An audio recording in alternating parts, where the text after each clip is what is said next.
2025년 학부모 진학 코칭 아카데미에서 2028 대학 수학 능력 시험의 변화에 대해서 말씀을 드릴 제주여자고등학교 교사 오정훈입니다.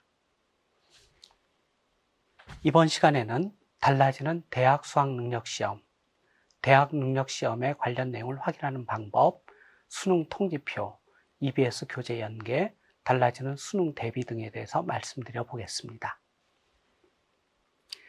달라지는 대학 수학 능력 시험에 대해서 말씀드리겠습니다. 우선 보셔야 될 게 선택 과목이 폐지되었다는 것입니다.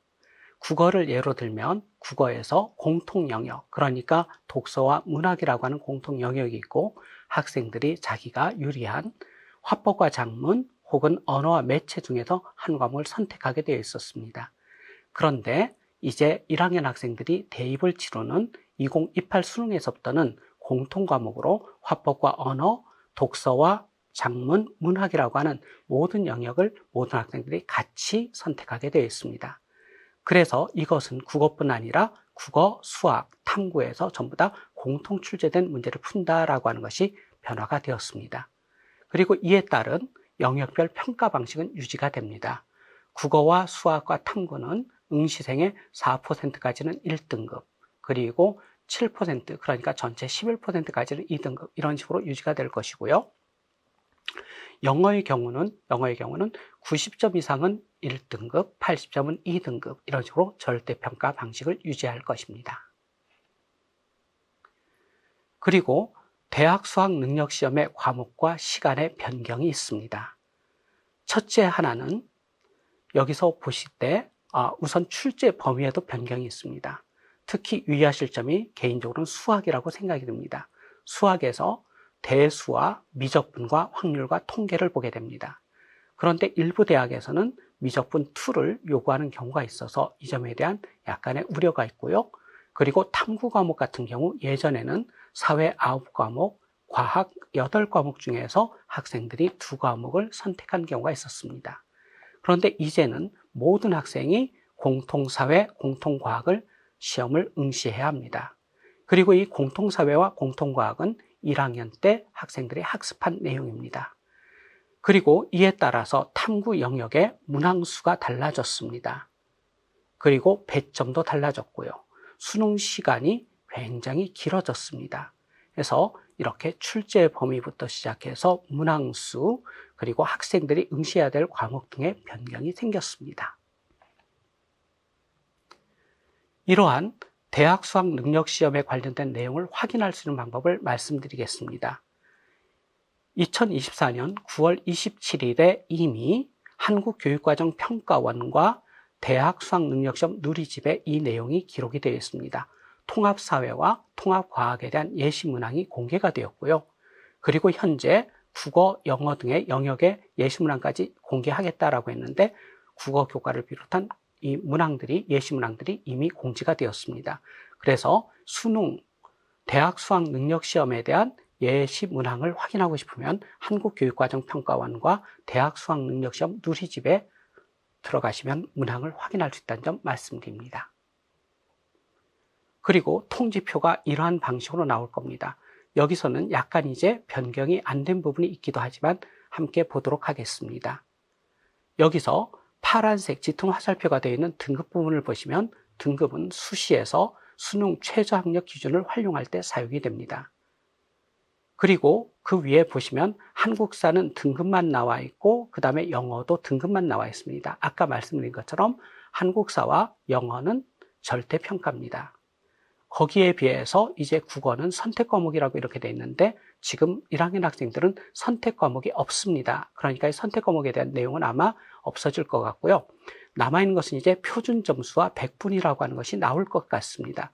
표준 점수와 백분위가 주어지는데 이것은 정시 대학별 점수 산출에 이용이 될 것입니다. 특히 유의하실 점은 이것도 일부 얘기가 나오고 있고 아직 확정은 된 건 아닙니다. 탐구에서입니다. 탐구에서 대학의 계열에 따라서 공통사회와 공통과학의 반영 방법 중에 하나가 표준 점수를 이용한다는 것입니다. 표준 점수는 학생들이 그 시험을 본 학생들의 위치에 따라서 값이 굉장히 차이가 크게 나기 때문에 여기서 표준 점수가 이용될 수 있다 정도만 말씀을 드리겠습니다. 그래서 앞서 말씀드린 것들에 대한 내용을 조금 더 정리하면 원점수는 학생이 몇 점을 맞았다는데 이것은 제공되지 않고 있습니다.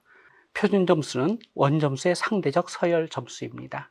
그래서 학생들이 시험의 난이도에 따라서 보통 일반적으로 표준점수 140점을 기준으로 해서 140 정도면은 이제 일반적으로 국어와 수학에서 평이한 난이도였다. 그런데 140점보다 위로 가게 되면 어려웠다. 내려가게 되면 쉬웠다. 이렇게 말하기도 합니다. 100분위는 전체 수험생을 기준으로 자기보다 낮은 학생들의 비율이 쭉 하게 나오기 때문에 100에 가까울수록 좋은 것입니다. 1학년 학생들이기 때문에 100분위를 중심으로 보시는 게 좋습니다. 등급이 존재하고요. 변환 표준 점수라고 하는 것은 이제 이후에는 없어질 것 같은데요.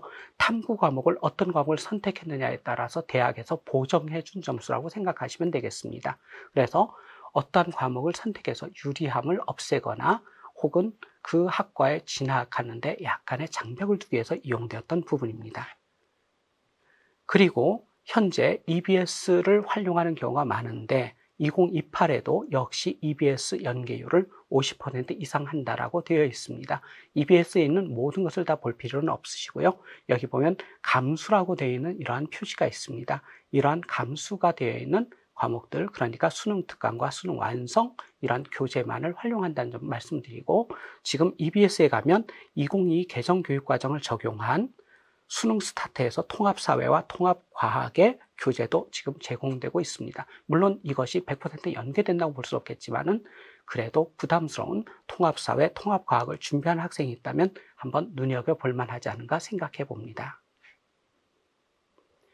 지금까지 드린 말씀을 조금 정리하면 고등학교 1학년에서 공통사회와 공통과학을 기본적으로 학습을 해야 됩니다. 그리고 2학년에서 이루어지는 대부분의 교과 활동이 수능 출제 범위에 해당이 될 것입니다. 그리고 3학년이 되었을 때 통합사회, 통합과학은 필수적으로 응시를 해야 됩니다. 그래도 편식은 조금 하지 말아야 될 것 같고요. 고등학교 1학년, 고등학교 2학년 과목의 복습이 필요한 것이 현재 수능을 준비하는 방법일 거고, 수능의 영향력에 있어서 이제 이 영향력에 변화가 생길 것 같습니다. 따라서 수능 최저 학력 기준이 조정될 가능성이 있고요. 그리고 과목 선택에 대한 유불리는 없어질 것 같습니다.